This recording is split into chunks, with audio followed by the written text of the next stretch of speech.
नमस्कार दोस्तों, आइए सुनते हैं आज की कहानी।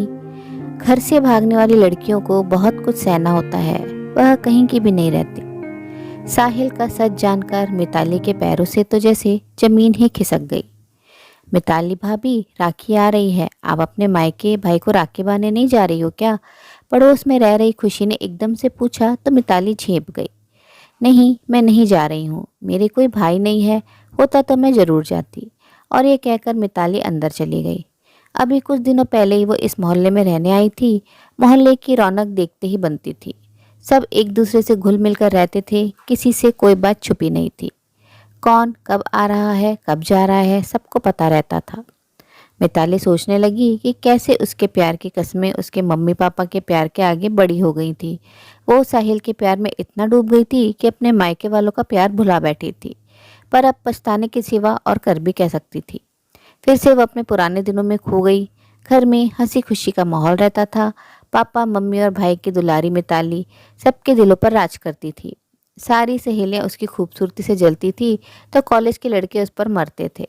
पर उसे किसी अच्छे से सपनों के राजकुमार की तलाश थी और वो उसी के दिन रात सपने देखा करती थी। कॉलेज में कुछ दिनों पहले ही उसकी कक्षा में साहिल आया था। साहिल की कदकाठी और बात करने के अंदाज से वो मोहित हो गई थी और जब भी साहिल कक्षा में आता था तो वो चुपके से उसे निहारा करती थी। साहिल भी उसकी खूबसूरती का कायल हो गया था।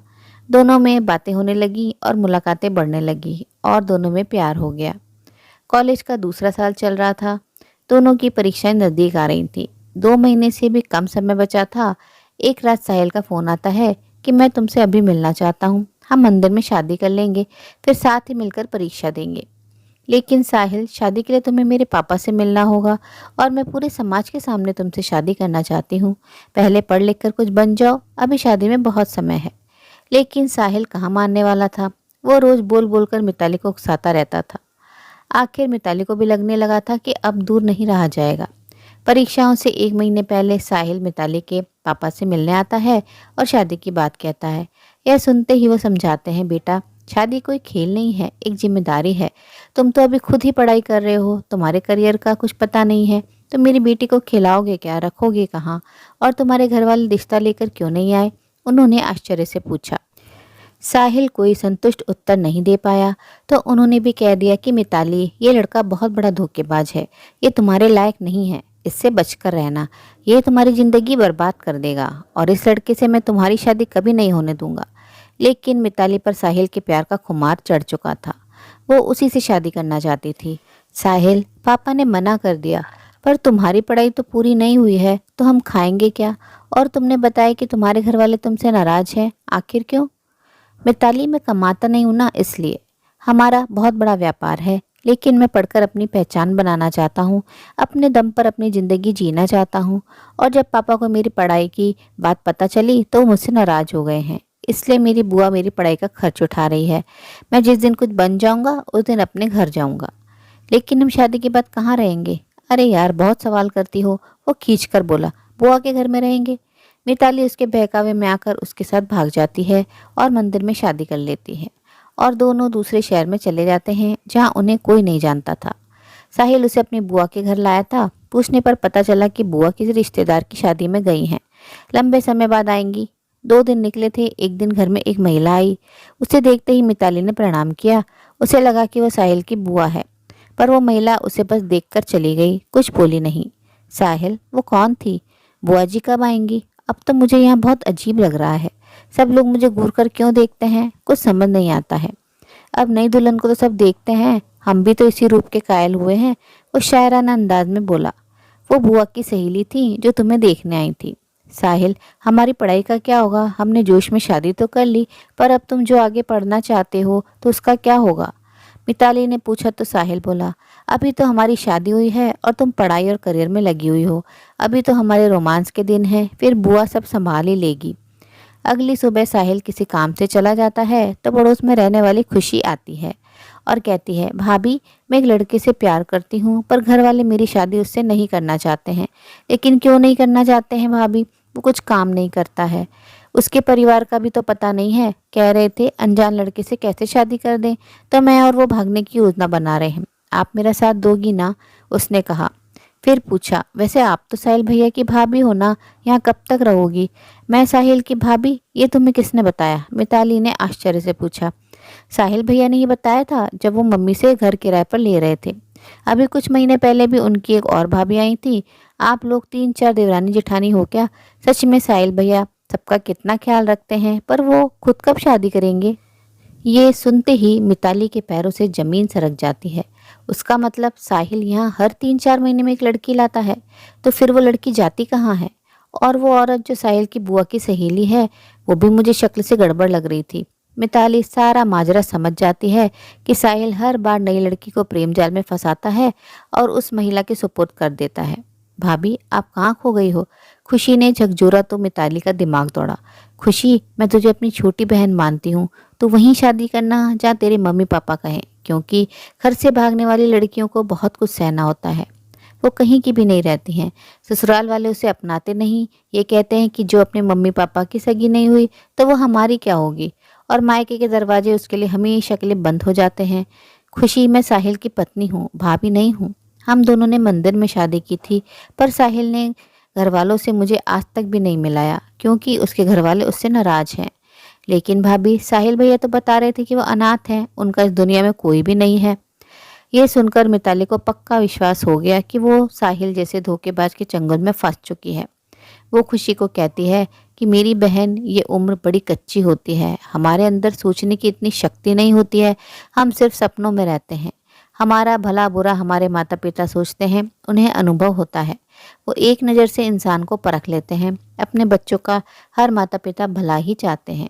इसलिए तू घर से भागने की गलती कभी मत करना, वरना कहीं की भी नहीं रहेगी। मेरे भाई सही कहता था, प्यार 4 दिन का होता है। जिंदगी में प्यार जरूरी है, पर साथ में विश्वास और स्थिरता भी जरूरी है। केवल प्यार से पेट नहीं भरता, केवल पति से परिवार नहीं चलता है। जीवन चलाने के लिए मायके और ससुराल के सभी रिश्ते चाहिए होते हैं। मैं भी घर से भागी हूँ, पर अब मैं कहीं की नहीं रही। अपनी नादानी के कारण मैंने अपनी ही इज्जत गंवा दी है। अब लग रहा है जीवन में अंधेरा हो गया है। तू चली जा, साहिल आता ही होगा। मन कर रहा है भाग जाऊं, पर मम्मी पापा भाई मुझे माफ़ करेंगे क्या? परिवार वाले मुझे अपनाएंगे या नहीं? मिताली बड़ी उदास हो गई। उसे कुछ समझ नहीं आ रहा था। तभी दरवाजे की आहट सुनाई दी। साहिल आ रहा था। उसे दूर से देखकर खुशी चली गई। साहिल मिताली से कहता है कि कल बुआ शादी से वापस आ रही हैं, हम दोनों उन्हें लेने रेलवे स्टेशन चलेंगे। साहिल, मुझे कुछ सामान खरीदना है, हम बाजार चले क्या? मिताली ने घर से बाहर जाने की नीयत से पूछा, तो साहिल ने मना कर दिया। क्या जरूरत है बाजार जाने की? कल जब बुआ को लेने चलेंगे तब सामान ले लेंगे। रात को साहिल बाहर फ़ोन पर बात कर रहा था कि मैं लड़की को लेकर कल आता हूँ, मुझे मेरे पैसे चाहिए, वो तैयार रखना। ये सुनकर मिताली को अपनी मूर्खता पर बड़ा पछतावा होता है। रात को साहिल सो जाता है तो वो खुशी से कहकर पुलिस में फ़ोन लगवा देती है और अपने मम्मी पापा और भाई को भी वहाँ पर बुला लेती है, क्योंकि उसके पास तो मोबाइल नहीं होता है। पहले वो झिझक रही थी कि अगर मायके वालों को फ़ोन करेगी तो वो उससे गुस्सा हैं तो आएंगे ही नहीं, पर बाद में वो हिम्मत करके सारी बातें बता देती है। मिताली के मम्मी पापा बताए स्थान पर आ जाते हैं और अपनी बेटी को गले लगा लेते हैं। पुलिस साहिल को गिरफ्तार कर लेती है। हमने साहिल को दबोच लिया है, लेकिन इसके खिलाफ गवाही कौन देगा? मैं दूंगी। इसने मेरे साथ जाने कितना बड़ा धोखा दिया है। मुझसे पहले भी धोखा दिया था और अब न जाने मेरे बाद कितनी लड़कियों को और अपना शिकार बनाएगा। लेकिन मिताली, समाज में तेरी पहले ही बदनामी हो चुकी है, तो अब और बदनामी फैल जाएगी। साहिल गिरफ्तार हो गया है और तू मुझे मिल गई, तो हमें और कुछ भी नहीं चाहिए, उसके मम्मी पापा ने समझाना चाहा। पापा, अब मैं बदनामी से नहीं डरती हूँ, इसकी आदी हो गई हूँ, पर मैं इस इंसान को सजा जरूर देना चाहती हूँ, चाहे कितना भी समय क्यों न लग जाए। मैंने साहिल पर विश्वास किया, अब जाकर पता लगा कि साहिल कितना धोखेबाज है। पापा, आपने एक मुलाकात में साहिल को पहचान लिया। मुझे आप पर भरोसा करना चाहिए था और मैं धोखा खाकर इसे पहचान पाई हूँ। आपने अपने अनुभव से पहचान लिया था कि ये लड़का सही नहीं है और मैंने आपके फैसले पर शक किया। पापा, आप सही थे, मुझे घर से भागकर कुछ हासिल नहीं हुआ, बल्कि जीवन से ही विश्वास उठ गया है। मेरी पढ़ाई अधूरी रह गई है, मेरा करियर नहीं बन पाया है, मेरी ज़िंदगी बर्बाद हो गई। और मिताली रोने लगी। मुझे भागकर शादी करने से कुछ हासिल नहीं हुआ, ना परिवार मिला, ना ससुराल, ना रिश्ते मिले, ना ही सम्मान और इज्जत की ज़िंदगी मिली, ना ही खुशी मिली, बल्कि जो कुछ मेरे पास था वो भी चला गया। मिताली, अभी भी कुछ नहीं बिगड़ा है। जब जागो तभी सवेरा होता है। तू अपनी पढ़ाई फिर से जारी रख सकती है, अपने पैरों पर खड़ी हो सकती है। और लड़कियों की तरह तू भी घर से भागी है। घर से भागने वालों को कोई ठिकाना नहीं मिलता है। तू अभी घर चल, 10 दिन बाद से तेरी अंतिम वर्ष की परीक्षाएं हैं। परीक्षा की तैयारी करेगी तो इन सबको एक झूठा सपना समझकर सब कुछ भूल जाएगी। मिताली घर आ जाती है। कोर्ट में उसे गवाही देने बुलाते हैं।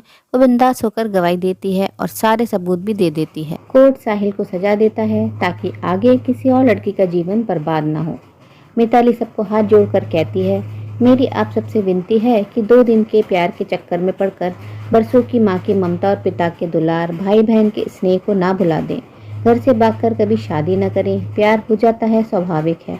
अगर किसी को पसंद भी करते हो तो उसके घर परिवार की भी छानबीन करें। लड़के का करियर देखें, क्योंकि ज़िंदगी केवल 2 दिन के प्यार से नहीं चलती है। अपने मम्मी पापा को हर चीज़ खुलकर बताएं। अगर उन्हें किसी भी लड़के से कोई भी कमी लगती है तो ये समझ लेना कि लड़का हमारे काबिल नहीं है, क्योंकि माता पिता के पास अनुभव और पार की नज़र होती है। वो अपनी संतान का सिर्फ भला ही भला चाहते हैं। संतान के प्रति उनका प्यार सदैव बना रहता है। उनके बच्चे चाहे कितनी भी गलतियां क्यों न कर दें, वो हमेशा माफ़ कर देते हैं। मिताली की बात से तालियां बज उठती हैं। वो अपनी परीक्षाओं की तैयारी करती है और एक दिन जब उसे सफलता मिलती है तो वो जीवन को नए दृष्टिकोण से देखने लगती है। बच्चों की एक उम्र होती है जब वो प्यार के चक्कर में आ जाते हैं। उस समय माता पिता ध्यान दें और सही राह दिखाएं तो भटकने से बच सकते हैं, क्योंकि माता पिता का फैसला हमेशा सही और बच्चों के भले के लिए ही होता है। उम्मीद है कहानी पसंद आई होगी। कहानी ने अगर दिल को छुआ हो तो अपनी भावनाएं कमेंट बॉक्स में ज़रूर साझा करें और अपने मित्रों और प्रियजनों के साथ भी शेयर ज़रूर करें। दोस्तों, आपसे अनुरोध है, अगर आप चैनल पर नए हैं तो ऐसी ही नई नई जीवन से जुड़ी कहानियाँ सुनते रहने के लिए चैनल को सब्सक्राइब जरूर करें। कहानी अंत तक सुनने के लिए आप सभी का दिल से बहुत बहुत शुक्रिया। तो फिर मिलते हैं अगली कहानी में। तब तक के लिए आप लोग अपना ध्यान रखिए, खुश रहिए, ऐसे ही कहानियाँ सुनते रहिए।